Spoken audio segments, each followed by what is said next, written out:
Zoo Lights.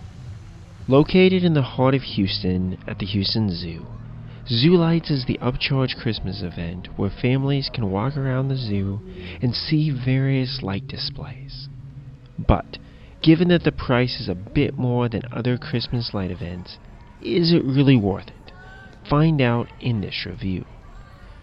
The Houston Zoo is the second most visited zoo in the United States, only being surpassed by the San Diego Zoo.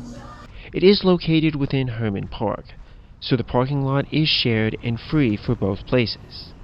If you want to take a train ride or enjoy the Lot Family Carousel before heading over to Zoo Lights, that's exactly what I did. And doing so at Herman Park is a nice way to start the evening. I was excited to visit the Houston Zoo as I did spend a bit of time at the San Antonio Zoo the one year when I had a season pass there. But for Zoo Lights, all the animals are sleeping, so you don't get to experience any of the animals, which is kind of a bummer for someone like me who hasn't visited the actual Houston Zoo in over 15 years. Day tickets to the zoo cost about $35, though these are discounted if you reserve your tickets in advance.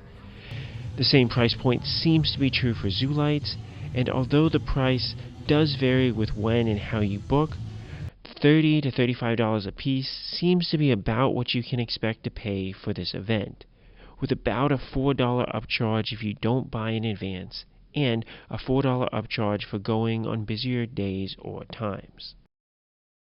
A membership or season pass also does not include Zoo Lights, so even buying a pricey membership to the zoo, you would still need to pay individually for Zoo Lights.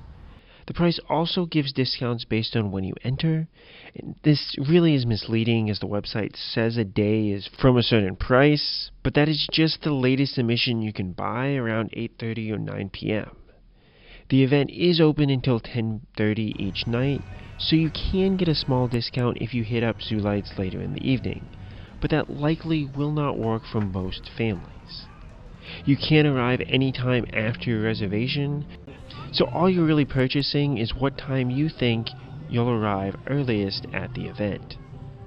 Zoo Lights does section off the zoo so that a clear loop around the park is made, instead of allowing guests to wander like with the normal layout of the zoo. This makes it very easy to simply wander through all the various light displays that are set up without really missing anything. The first section, labeled Wild Wonder Lights, starts off with a bang, and the trees along the water here are absolutely stunning, as you feel like you're transported to another world of Christmas lights. Around this, there are a few lanterns in the shape of animals, which is a heavy theme throughout Zoo Lights, and does work really well. Notably, there was also a lantern to the FIFA World Cup just kinda chillin' in a corner, which was pretty neat to see. The Coca-Cola bear is chillin' in a calm bar area, but he's not nearly as cool as the guy I got to meet at Classic Christmas. This bleeds into Peace, Love, and Joy, which is a set of colorful lights on trees that gives a nice feel as you walk further into the zoo. Off to the side, Santa Claus is hanging out inside the cafe here, but that seems to be more of an upcharge to get parents to buy photo packages. Which does lead me to my largest complaint with this overall event. That it is very much set up assuming the guests will spend additional money, whether that be on the carousel or simply hot chocolate. Hot chocolate is a very common upcharge at Christmas events, but it just seems like almost every guest kinda had one here. Moving on to the lights, Neon Night has some more animal lanterns that gives a nice feel of an animal exhibit, before bleeding into Geo Prism Safari. This was pretty incredible, as I haven't exactly seen lights like this before, and the various shapes looked absolutely stunning as you walked underneath them. It's a simple design, but it really worked beautifully. Illuminated Ocean is up next, which made me wonder why SeaWorld doesn't do more with these lanterns, as this seemed like it would be the perfect fit for a park with a big focus on sea life. Then you monkey around a path, as you head to the promised land. Or the Carousel, which is one of the reasons I visited this event, as I was looking to ride all of the carousels in the Houston area. The Wildlife Carousel doesn't have any seatbelts, so it was perfectly fine to ride as an adult.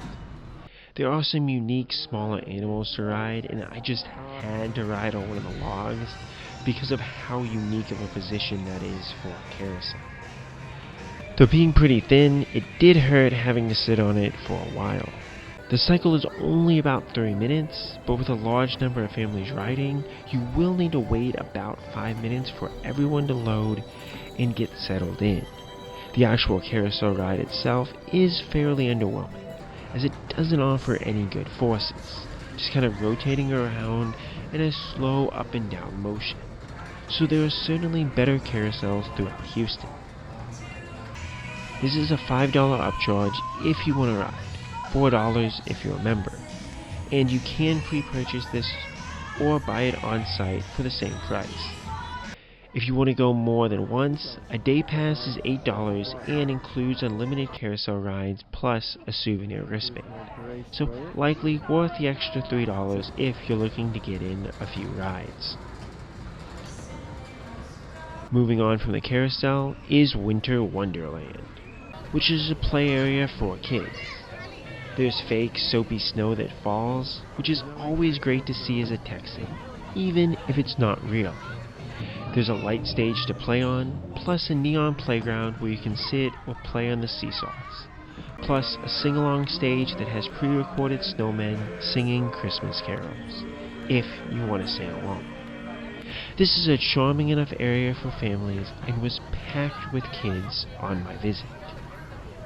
The last area is sponsored by HEB and is phenomenal.